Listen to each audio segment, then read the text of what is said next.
Hey y'all, welcome back to this week's episode of AMA Friday with Amy Miller, Recruiting in Yoga Pants. So this week, brought to you by by a post that I cannot unsee. Okay? Inspiration comes from all over. But this week, this is a new one. I gotta say, I did not have this concept on my recruiter bingo card, but we're gonna dig in and see if we can try to shine a little light on this topic that may be freaking some of you out if you've also heard this rumor. Okay, so in part, I'm not going to read the entire post to you, but this is somebody who's selling a service, not on the career coach and resume writer list, in case you were curious, and never will be. Anyway, so this person is talking about the difficulty in the job market and how you're never going to get hired through the usual methods. Quote, "Not now with AI resume filters that share your rejections with other companies and reduce your visibility more and more with each rejection." End quote.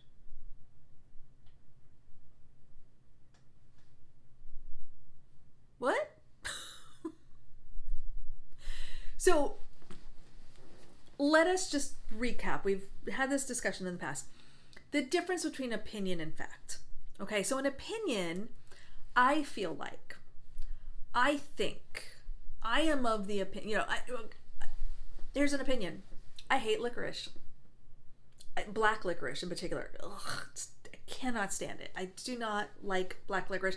I really don't like any fruit candy, to be honest. Like, I don't even like red licorice, but that's beside the point. But black licorice is absolutely abhorrent to me.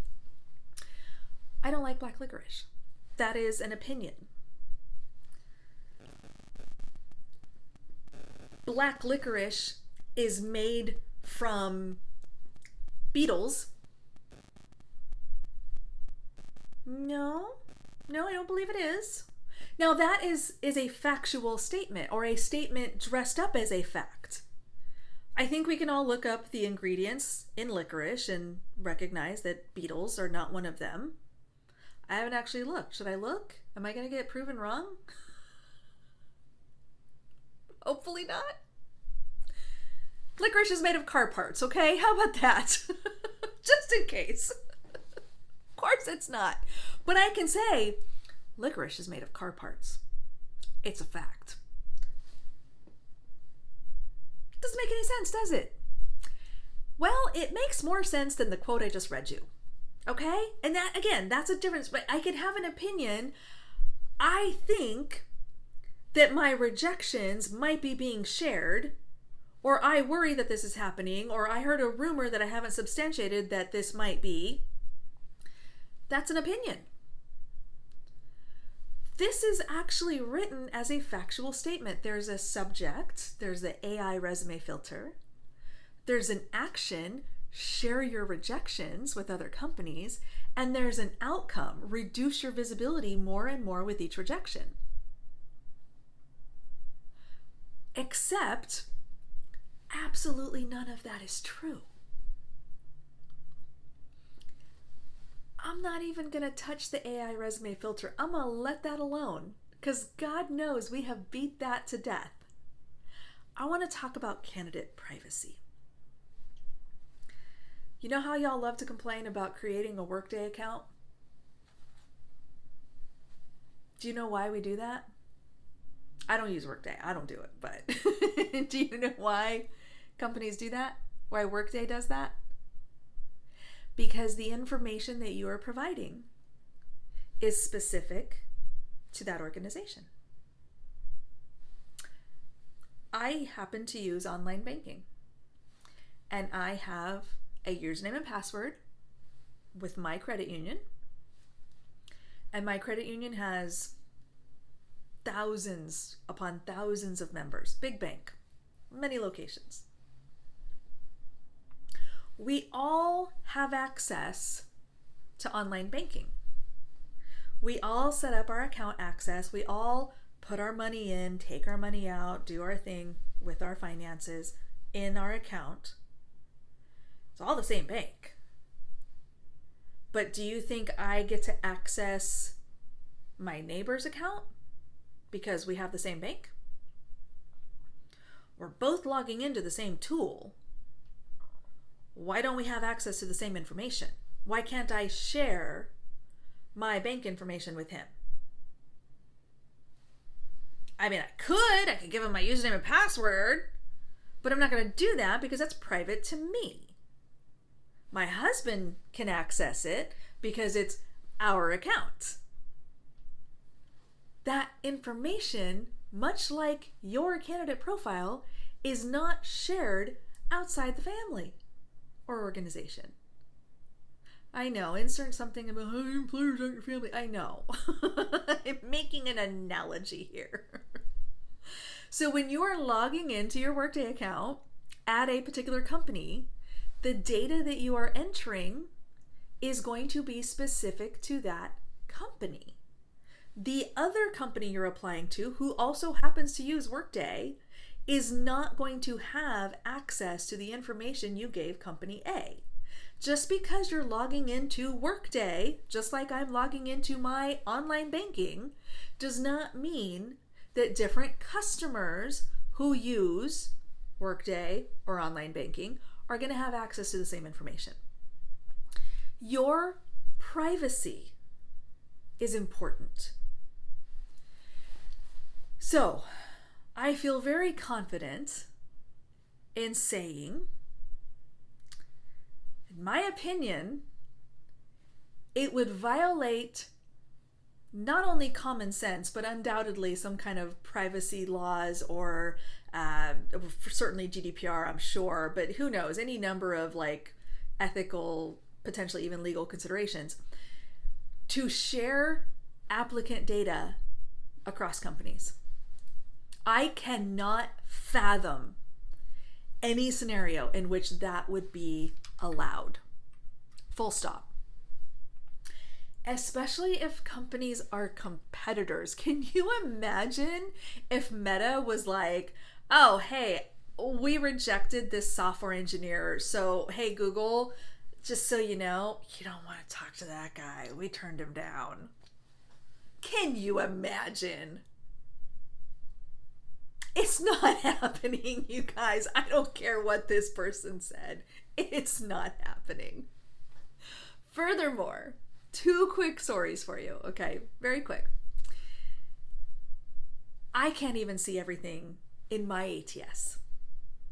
Okay, and y'all know I've worked for lots of companies over the years. I've used many ATSs. I've used this same ATS configured differently at different companies. So lots of experience logging into and utilizing ATSs for my job for the last 25 years. There are going to be certain information, certain data points, certain profiles even that I do not have access to.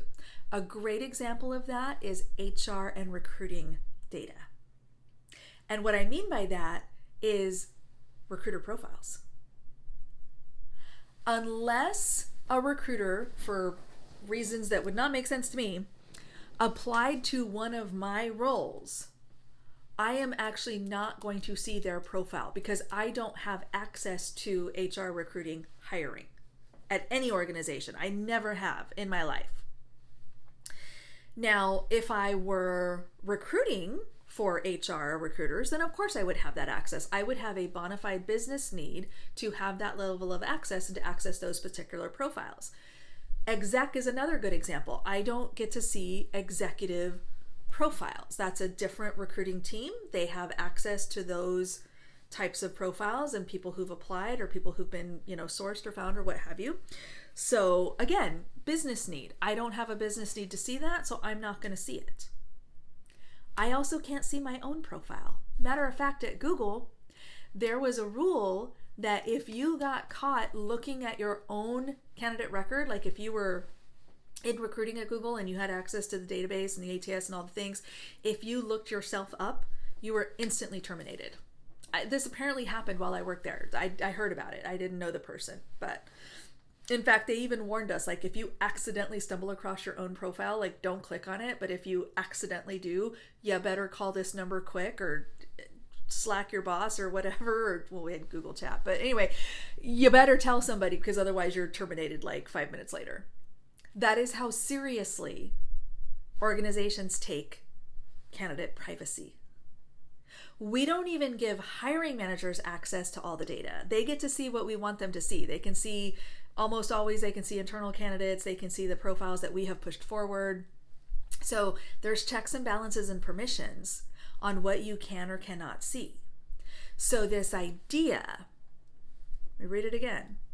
This idea that there is an AI resume filter that shares your rejections with other companies and reduce your visibility more and more with each rejection is fantasy land. On my life. Not happening. At all. Ever. Anywhere. I will leave you with this last thought. Some of you might be saying, oh, but what about Indeed? What about, job boards or third-party sites or what have you? Once again, you have a login. You have permissions. You can see your own activity. If I'm a recruiter logging into Indeed and saving resumes in a project or something like that, or even LinkedIn Recruiter is another good example, I get to see that information. If I want my team to see it, I have to actually enable sharing.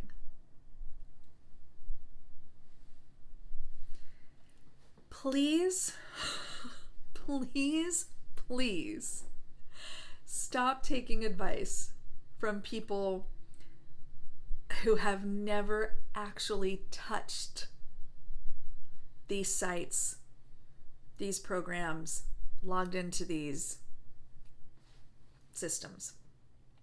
They are writing fiction as a way to put their hands in your pocket. All right, y'all. Could have been a much longer video. I had so much more to say. We're going to leave it there. If you have questions, if you want to talk more about this, drop a comment down below. I do read all of them and I will respond as quickly as I can. Maybe we'll do a follow-up. I don't know. We'll see how it goes. If y'all have more questions you want to talk about. And as always, we'll see you next week.